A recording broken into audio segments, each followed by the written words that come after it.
Hi, everybody. We're really happy to have Orca DAO on the spaces today to really tell us about their project.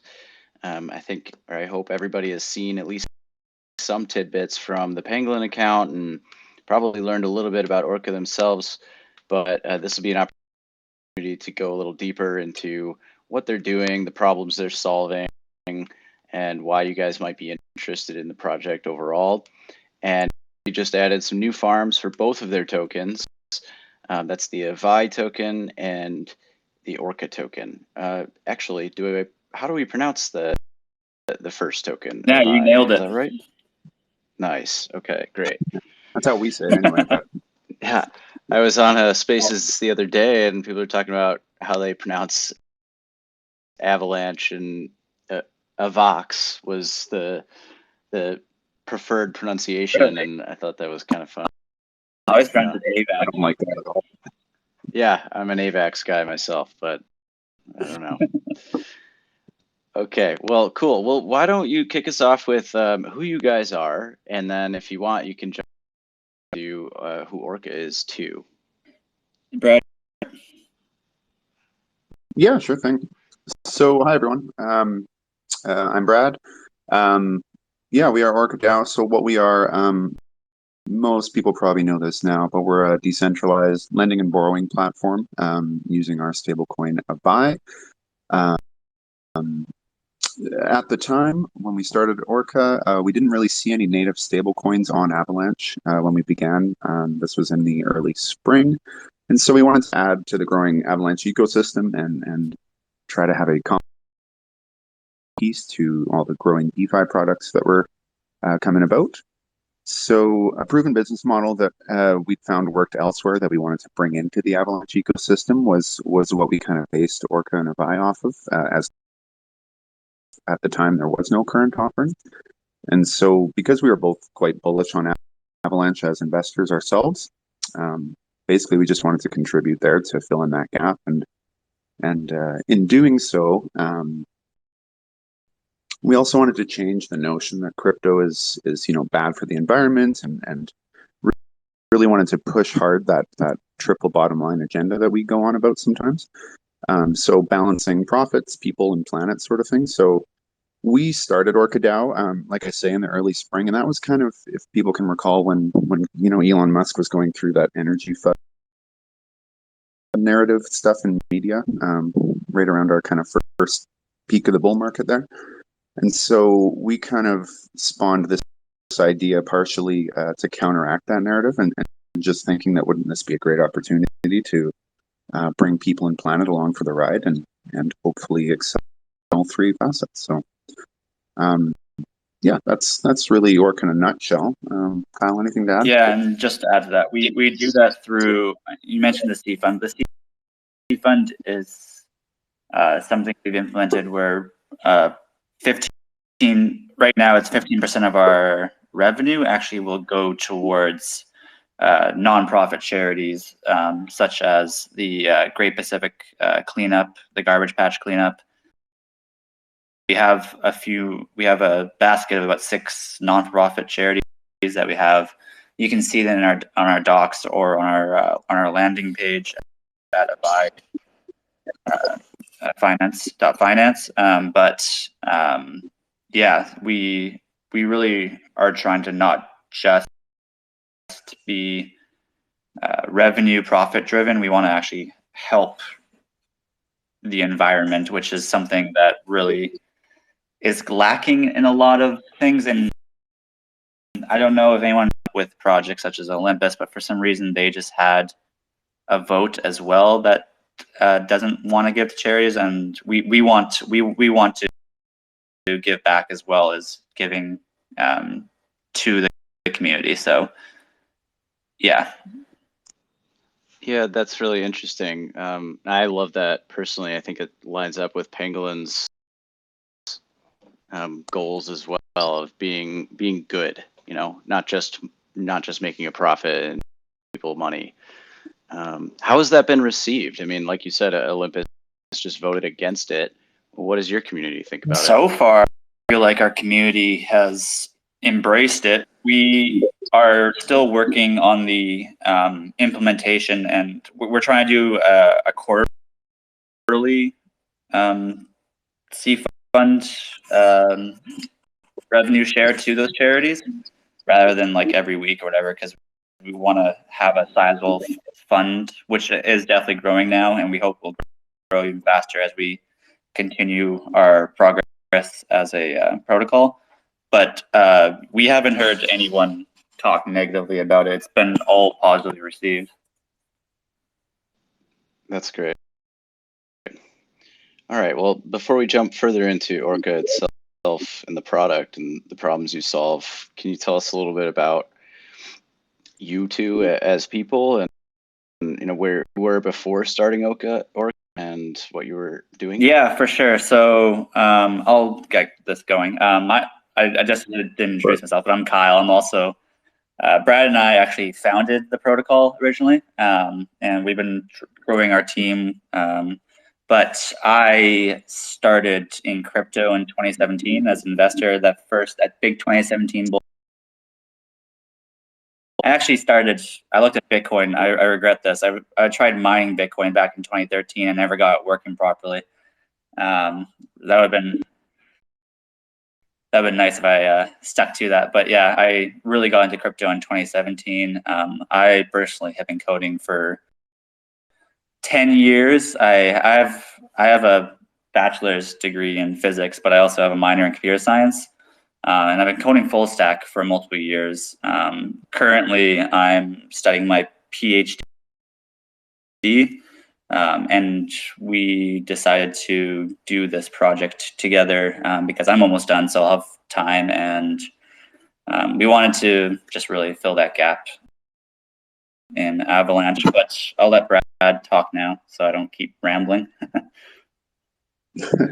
Go for it, though. No, same history for the most part. I began, mid-late-ish 2017. Caught on to the idea of crypto back then and really haven't looked back in the last 4 years or so. To counterpart Kyle's technical strength, I'm kind of the business-sided counterpart here, so which has obviously been a great partnership. So I have a business and accounting undergrad and grad degrees.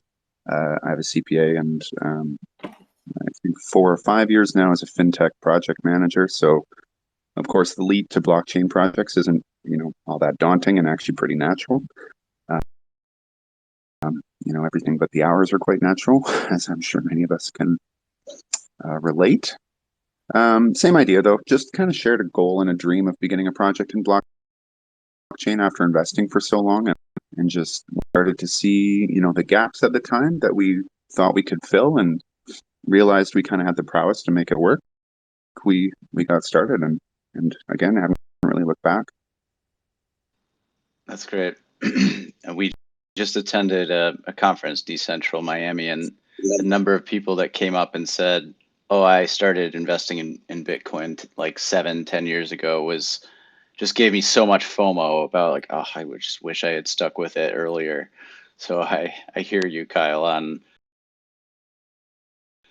wishing you had done that in 2013. Yeah, it's really too bad. I've been I had all the software running, and I had some really terrible laptop and nothing, was barely mining anything, and it's just it's not worth it. It was definitely worth it. Yeah, right. And Ben, just to comment on your background, I think we have a lot of projects that start by just a developer. And I say just a developer because you have that project management experience that goes beyond you can make things, but you can also drive a project forward in an organized manner, which we see some projects kind of getting a good start and then losing the continued development. That's exciting to hear the project management experience. Yeah, thanks. Yeah, for sure. And I mean, like any small team or like any startup, it's there's considerable overlap. That's just how it works, and you fill the gaps that you need to. So it's worked really well because I think we both have a pretty adaptable, versatile skill set. So he's not pure dev and I'm not pure PM, just administering things. It's we're filling whatever potholes need to be filled. So yeah, it's working really well. And then of course, Yeah, we as we start to, fill gaps in resourcing and start to look at hiring folks, when the potholes become too big or too many, then that's been equally exciting to just sort of bring on a whole bunch of new minds and with new ideas. And it's great to see the engagement from an investor point of view, but it's even cooler to kind of see folks that have good perspective on the future, that while we born it, they just want to take it to that next level. So that's actually been one of the most rewarding things I've felt in the last few months. Yeah, that's very cool. We definitely know about the filling the gaps section. I think we have Leo here, our advisor now, but COO for a long time, and he played that role big time. So, okay, that's great to hear. So let's talk about AVAI a little bit, and how you. I know you gave the high level of we didn't really have anything quite like that in the past. Can you go into more detail about why you feel it's important and what place it plays now in the ecosystem? Yeah, so I think that when we launched, first of all, when we actually came up with the product, I think this was late spring, early summer, springish, I think. And there was no stablecoin. So Avalanche as a layer 1, layer 0, whatever, the C chain at least, needed that stablecoin, I think, to be able to not rely on the other chains, such as, well, mostly just Ethereum, right? Right now, there's been a huge launch of a lot of stablecoins, but when we started, there was not that Avalanche native stablecoin. I think the growth of the ecosystem requires that. That was our motivation for using AVAI. The importance of a stable coin, though, is so people can park their liquidity with tokens such as Avalanche, AVAX. We can even park ETH, Bitcoin. We've introduced some interest-bearing tokens as well from YieldYak. So users can deposit on YieldYak and then get like 20% interest, and then they can borrow against that on ours. But it allows people to park their assets and maintain exposure to those assets in volatile markets where they might not necessarily want to sell, such as right now. Right, we don't really know where the market's going. It's quite uncertain right now, but you don't want to sell. You want to maintain that exposure and then do something with that stable coin. Or just want to have the stable coin, you can also park that in various protocols like ours. Like we have a farm on Pangolin there. You guys just added another farm as well, which is fantastic. And you can yield that way. We're also growing towards other protocols such as Axial. We're getting a farm or a pool on there that will be incentivized, so people can park their liquidity in bear markets as well with our protocol. So it's kind of like it would be a bit more resistant to bear or bull markets because there's always something you can do with it.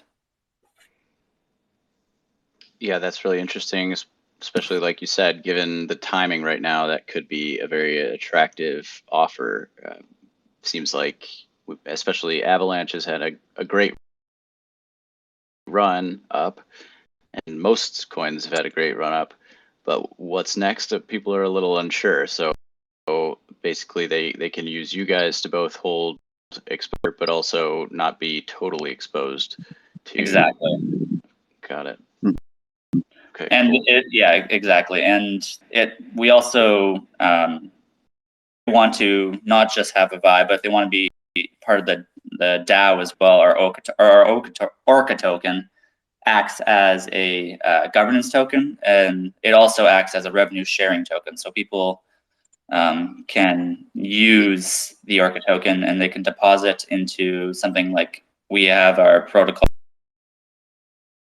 X Orca, similar to other protocols.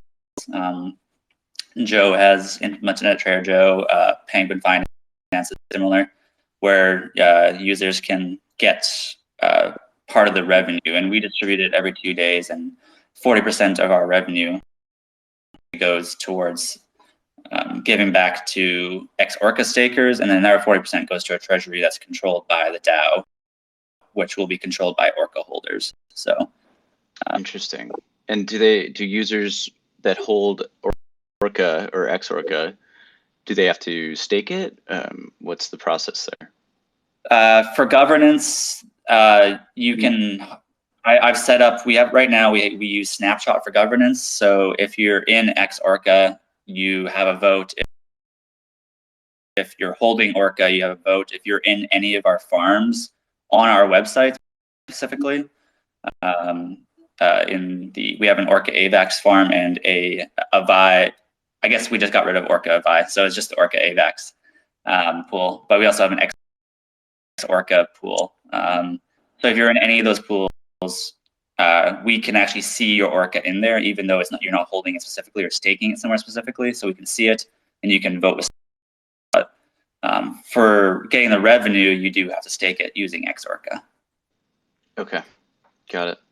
Well, and you guys mentioned that when you came up with this, there wasn't really a stablecoin on Avalanche quite like yours, and now there are. So this might be a hard question, but what makes it different? How do you guys feel you're fitting into the current ecosystem? Yeah, I could start on this one. So yeah, you're not wrong. It's been a hell of a 6 months. There's a number of new stable coins, both native and non-native, that have come into Avalanche because Avalanche has obviously demanded a lot of attention over the last 4 or 5 months as it's had its run. So yeah, we see ourselves in a competitive position with a lot of the other native stable coins. Obviously, some are taking off, like MIM, for example, but where we see our own is that we have a few advantages that we hope others will see as well, which, especially while we're in a bull market, I mean, you want the hot, flashy toy, but as things decline, fundamentals may start to win over or will start to win over. So things like being multi-collateral, things like being always 100% plus collateralized, those are important fundamentals for a stable coin, and using Chainlink oracles versus using time-weighted TWAPs, that can have a big impact if someone were to try to game the system. And so we have tried our hardest, and it may not sound the sexiest, but we've tried our hardest to prioritize security and safety first and foremost as a stablecoin. We think despite volume, things like that, we think it's the most bulletproof protocol in terms of a stablecoin. And so when push actually comes to shove, when markets are bleeding, and more than they are today for that matter, when there's a long-term downtrend, what we're pushing for is that users and investors will see us as a true safe haven. So besides other farming pairs and other uses for stable coins, it's important to just be a safe haven asset. And for that, you actually need to trust the protocol, need to trust that safety and security are prioritized first, that no corners have been missed in development, and that's the angle we're trying to take with things, and the way we've the principle we've guided for development. And yeah, otherwise it's just competing as much as we can, as far as we can, with other partners, with other stable coins, to try to grow that volume, which will in turn grow our revenue, which in turn rewards Orca holders. So yeah, we're in a competitive space right now. It's been quite exciting, and it's there's a lot of news to come on that front. So we're looking quite forward to the next couple of weeks here. Cool. Yeah, I think Pangolin was in a similar situation, being the first DEX on Avalanche, and then having competition, and of course it changes the game, but we also see it somewhat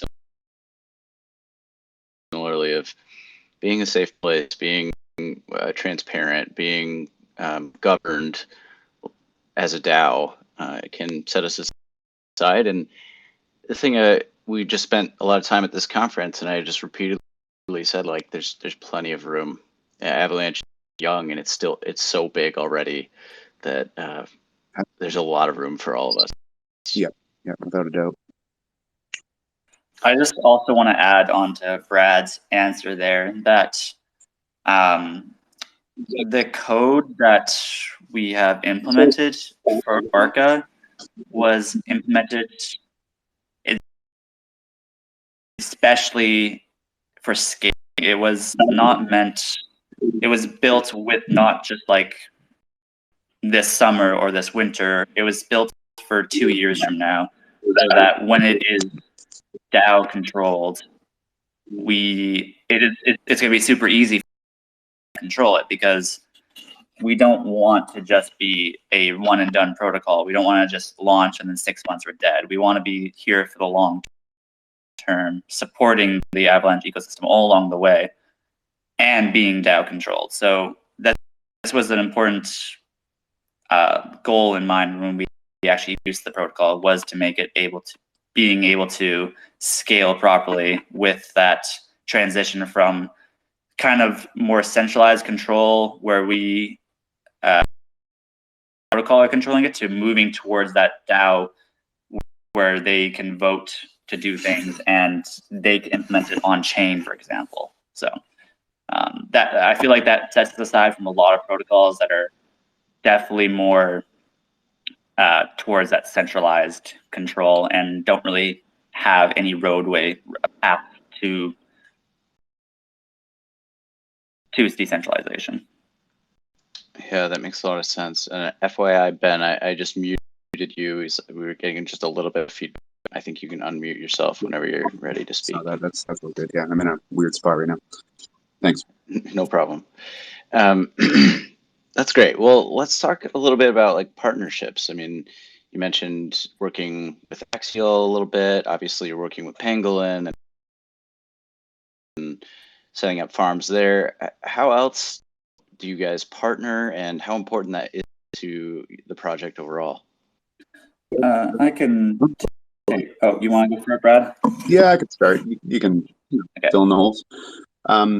Yeah, so like you say, we've grown pretty considerably with partnerships in the last couple of months. While we've grown, both ways, internally with our product and its offerings, and then externally in the ecosystem with other partners and visibility and things. So in no real order, we've partnered so far with yourselves, obviously, Yieldiac, Axial, Gondola, Lydia, Avaware, AVAI DAO, StormSwap, Singular, plenty more in the pipelines there too.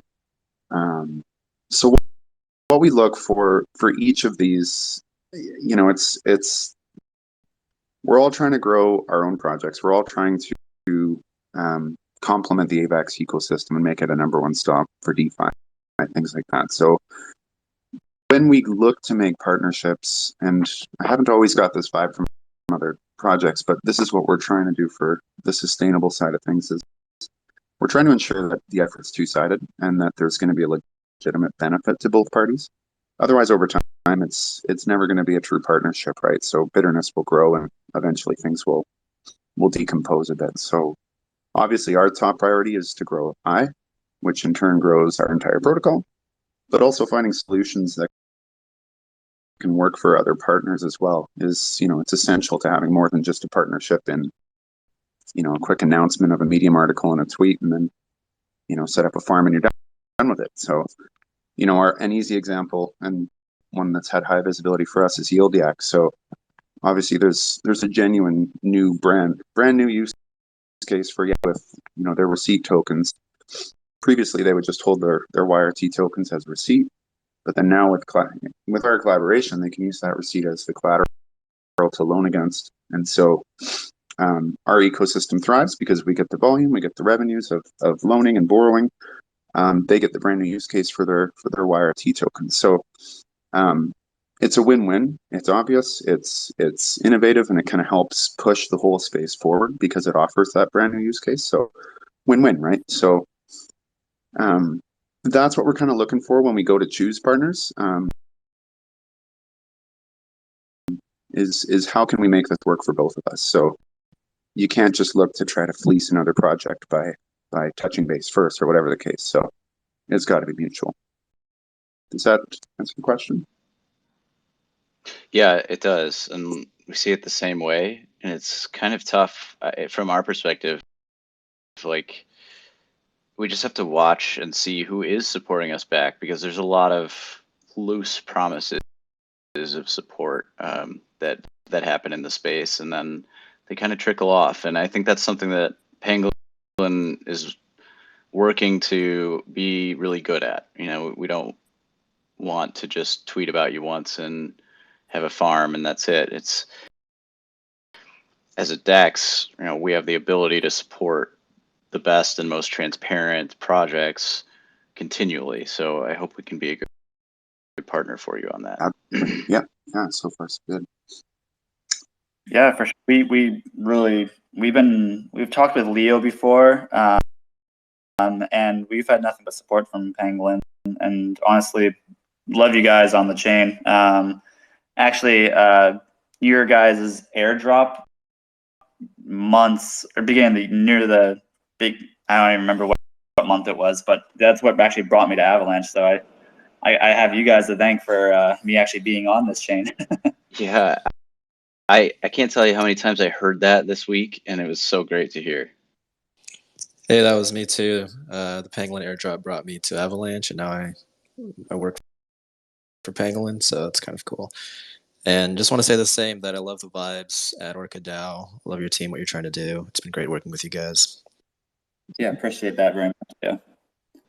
Well, let's talk a little bit about Avalanche then. You know, okay, so the PNG airdrop got you interested, and you said you've been here for quite a while, probably since then. But you know, why Avalanche? Why build here? Yeah, for sure. Personally, I obviously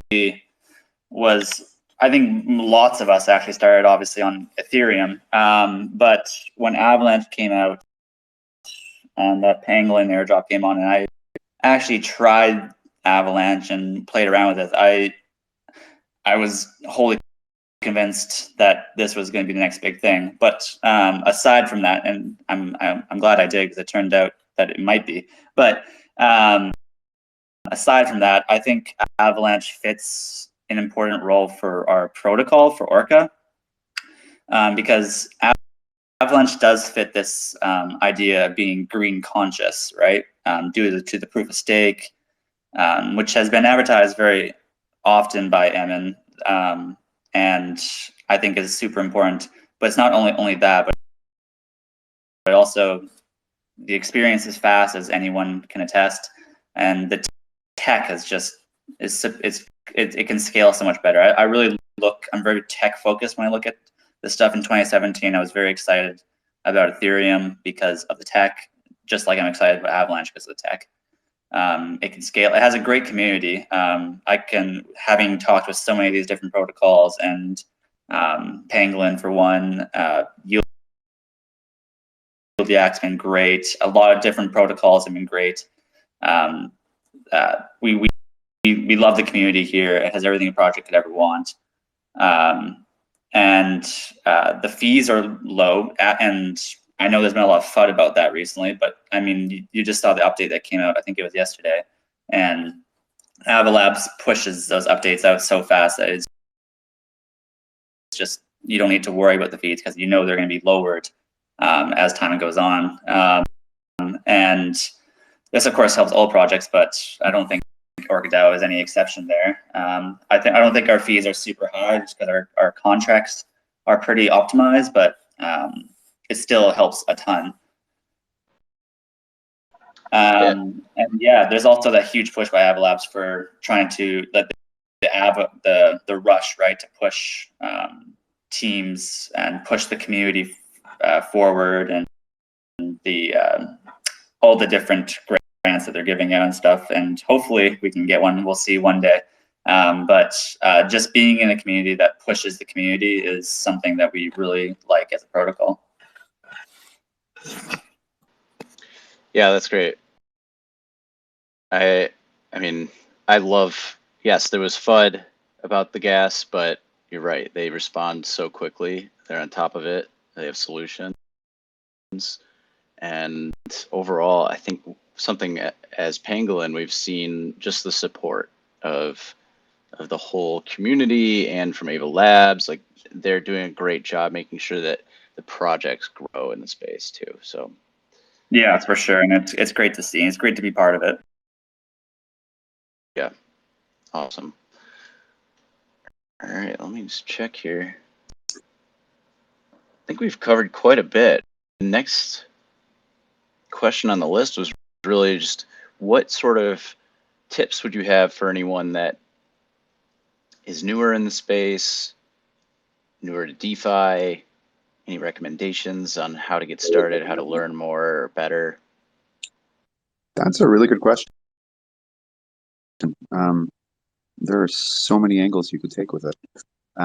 I'll start. I'm sure I'll have gaps. Kyle, fill in if you want. So obviously thinking about ourselves and thinking about some of the Avalanche projects that have come and gone, for better or worse. Look first to the team and see if they're open and trustworthy. We've been putting that at the forefront of our work. I would hope our community agrees there, but everything from getting an audit as early and quick as you can to engaging with the community as often as you can. I mean, personally, as you know, we're not fully doxed to the community, and we are KYC'd through our audit and things like that. But regardless of the docs process, it's more look to see the contributions that those devs are making to social channels, to efforts that are being put in day to day. Look at the GitHub updates, see how frequent those are happening. Actually do your own research and not just the saying. So look at who genuinely cares about comments or complaints, or works to acknowledge and at least respond to some of them, let alone trying to fix some comments or complaints if they're valid. That's a big part of our mentality behind the DAO, is that every user, investor, interested party has a legit opinion, and no one should really be turned away at the door, because it's all in the name of trying to help their investments, which in turn helps your project. So on that note, don't be afraid to give your own opinion, or to even just assert something and have someone correct you, because DeFi is a new world, but it can be safe if you take your time and learn the ins and outs of it. Like, once you get the basics done, everything else should come naturally once you learn how transactions work or how farms work.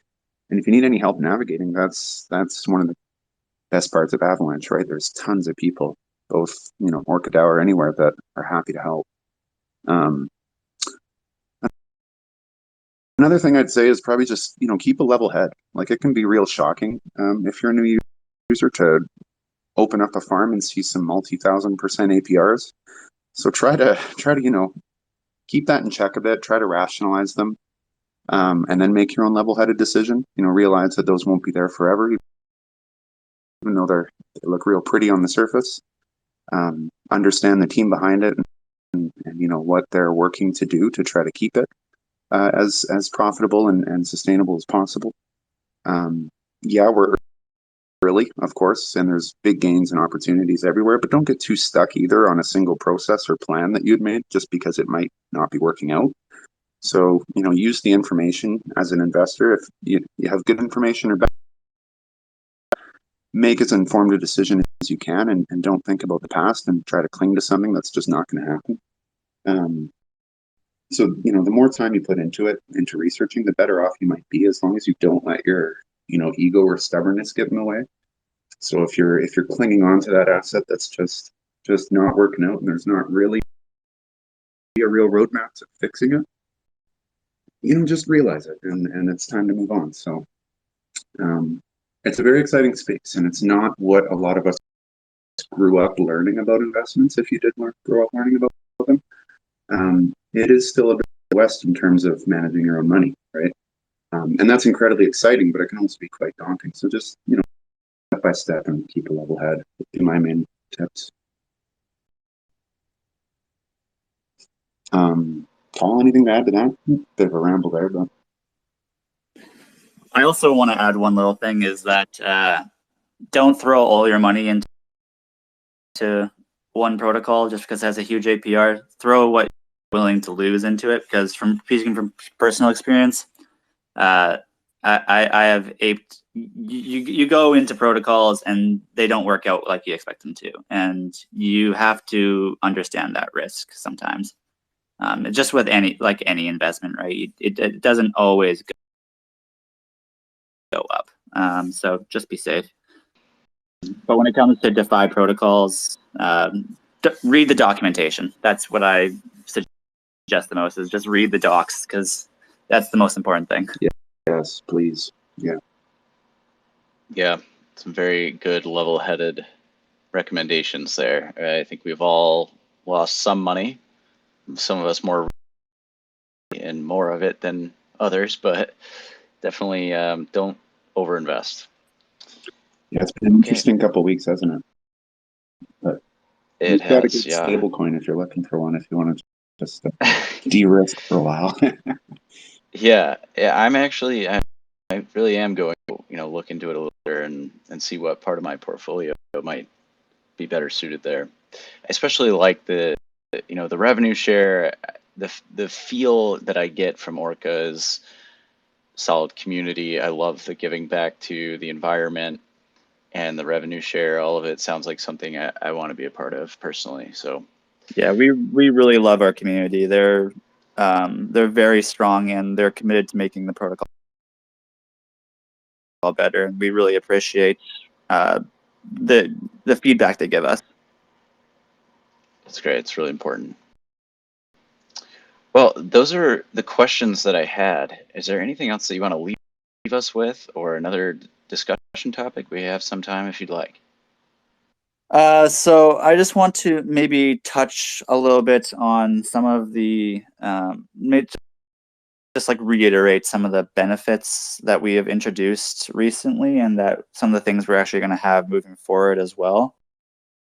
So one of our best features, I think, is the yield yak tokens. I know we've mentioned this a couple times. I just want to make sure it all makes sense. So yield yak, I'm sure most of you know, is a huge protocol that allows for auto compounding assets. But they also have some methods that allow for folding strategies using Benki or AVAI or Trader Joe. So what they do is they allow for higher APRs, 10 to 20% on just single assets. And what we've done is we've taken their receipt token for that. So you deposit onto their website, you get that 10 to 20% APR, and then you can take their receipt token and deposit onto our platform and borrow from that. And when you're borrowing from that, that asset is still getting that 10 to 20%. So essentially, you're making your collateral is increasing every second, and you can still take a loan out against that. And something I feel like we also haven't mentioned is that we have a 0% loan. So we don't have interest. We just have a small repay fee on your loan. So that's also something that differentiates us from a lot of different protocols. But that yield yak thing is definitely, I feel like, a game changer, just because interest-bearing tokens is a big thing, but yield yak has such a large amount of collateral that isn't being used for anything. So you can use that now, which is, I think, great. Yeah, that is great. And, I'll just give another shout out to Yield Yak, because, like you said, I think they're a good partner, a good part of the space.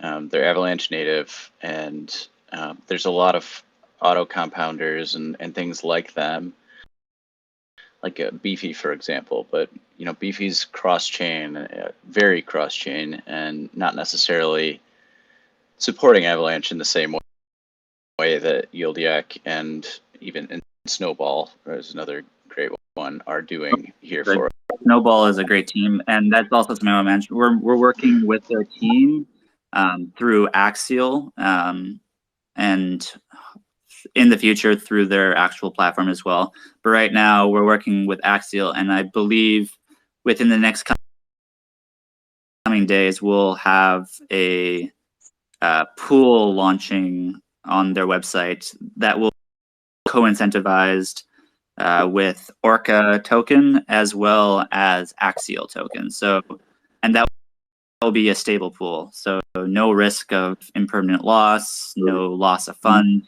It is going to be really good yield. So you can come over with your YieldYak tokens, borrow, and then make even more yield that way. There's definitely some interesting strategies there that people. Can you touch upon a good point, Coop? Maybe I should reiterate this too. And it once again, it might not be the sexiest news at this minute, but it is important long term, and it's a bigger conversation than you or all of us.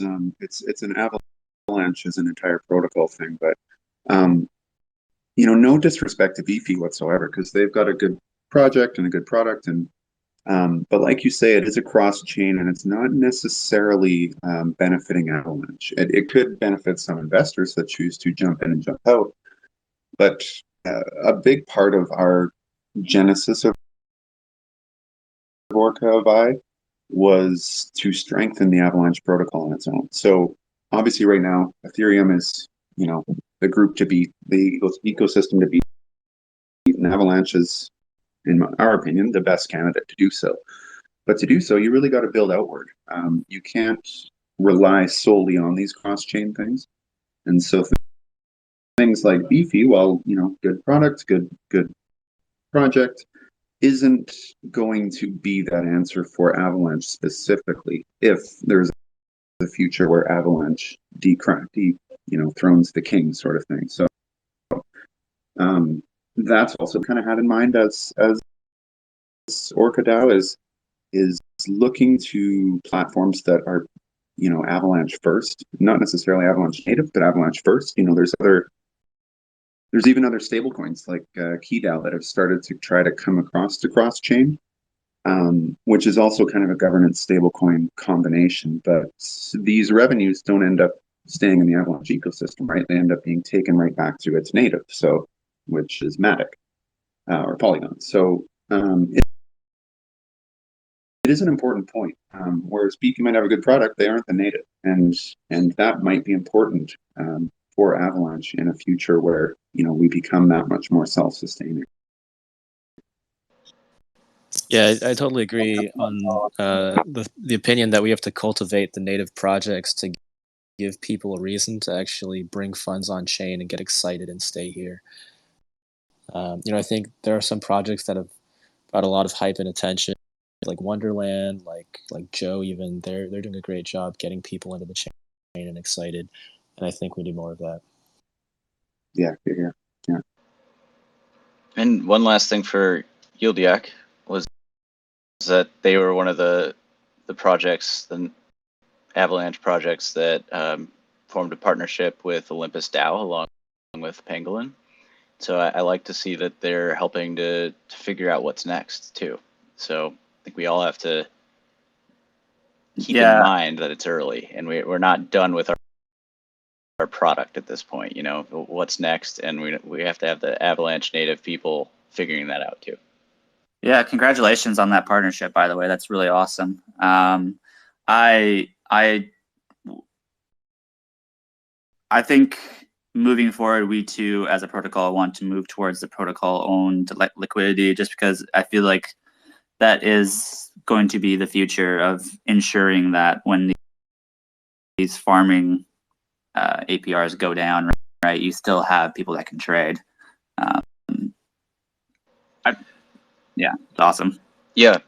Well, I know you're close to YieldYak, and they might be able to help you there too. But one of our visions is that we can, as a DEX, having a strong relationship with Olympus might enable us to help other projects in the space reach that bonding feature. So let's chat about that more. You know, it's still very early, just launched this week, so we want to see how it's working, but I think we can potentially be a partner on that front too. Yeah, that's fantastic. Okay. Leo, anything else that we should chat about? I think you guys covered a good range of topics. I'm really glad that we got a chance to speak with Orca and have our community learn a little bit more. Hopefully everyone goes and tries out their platform. I think it's really great.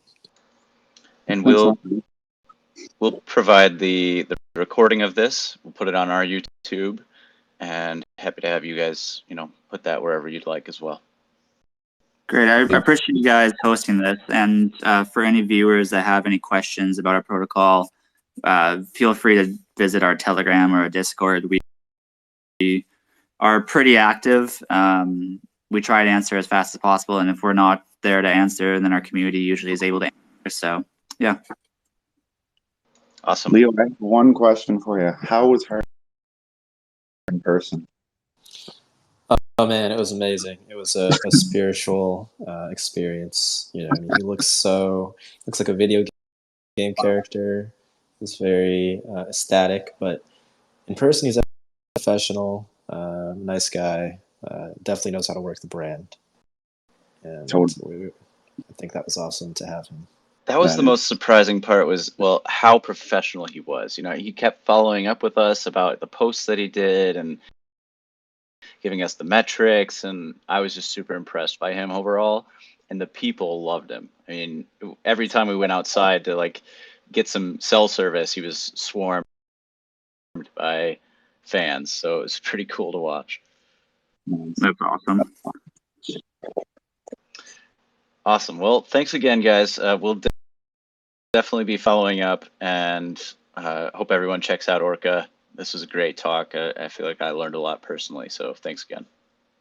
Yeah, thanks for hosting, and yeah, we'll talk to you all hopefully on our social. Definitely. All right. Bye, everybody. Thanks, everyone.